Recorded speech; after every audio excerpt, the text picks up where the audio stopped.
If you're trying to learn English in a fun way, you're in the right place. Listen to real stories, feel the adventure, and let your brain pick up English like a native. Like this video, hit subscribe, and don't forget the bell. We've got daily stories just for you. Her name was Nia, and she was tired of subways. She had been in Vienna for 2 weeks. Every day, she took the U-Bahn or the tram. Every stop looked the same.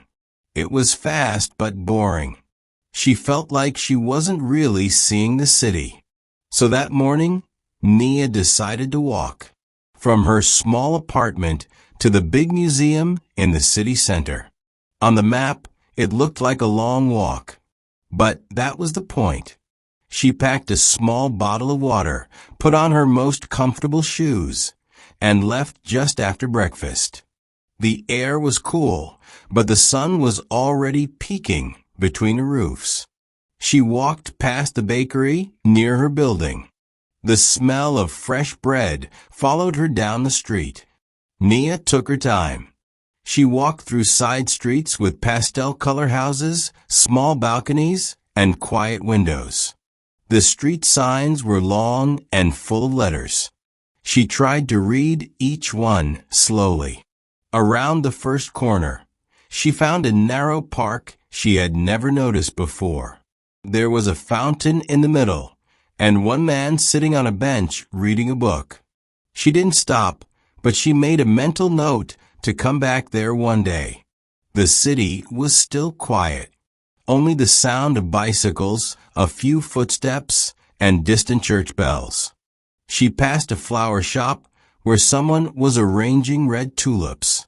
Then a tiny art gallery with no one inside. Then a school with drawings taped to the windows. By the time she reached the river, the sun was warmer.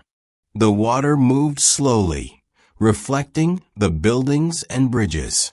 She stopped for a moment to drink water and enjoy the breeze. There was a man playing violin near the river path. Nia listened for a few minutes, smiled, and kept walking. Her map stayed in her pocket. She followed signs, but mostly she trusted her eyes. The buildings got taller and older as she moved closer to the city center. She passed old churches, quiet squares, and statues of people she didn't know. One of them looked like a poet. Another was on a horse. The smell of roasted chestnuts reached her nose. A small cart on the corner was selling them. She bought a few and ate them while walking slowly. Nia felt like the city was speaking to her through smells, colors, music, and small details. When she got close to the Ringstrasse, things got busier. More people, more trams, more shops. But she didn't feel lost. Her feet knew where to go. She passed a fancy hotel, a chocolate store, and then, finally, she saw it. The museum. It stood tall with big steps, white columns, and statues above the door. She had seen photos before, but standing there in person was different. She didn't go inside right away. First, she sat on the edge of a fountain across the street and looked at it.